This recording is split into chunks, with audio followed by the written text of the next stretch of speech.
ભાઈઓ તથા બહેનો, નાસ્તો કરીને ડીશ કચરા પેટીમાં નાખજો. અમને એટલી સેવા આપજો. આજુબાજુમાં ડીશ પડી હોય તો એ લઈને નાખી દેજો, અને જમી લીધું હોય તો ઉભા થઈને બીજાને યાત્રાળુઓને બેસવાની જગ્યા આપજો. બોલો એકવાર જય ગિરનારી.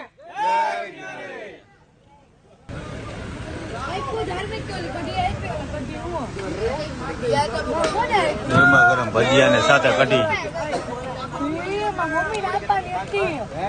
જય ગિરનારી, જય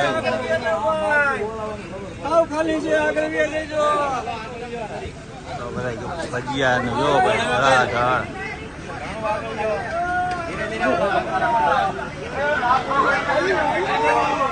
અવિરત સેવા ચાલુ ભાઈ. સુરતી મોજ, સુરતી લાલાની મોજ ભાઈ. ગરમા ગરમ ભજીયા છે ને ઉપરથી ભાઈ કઢી નાખી દીધી છે.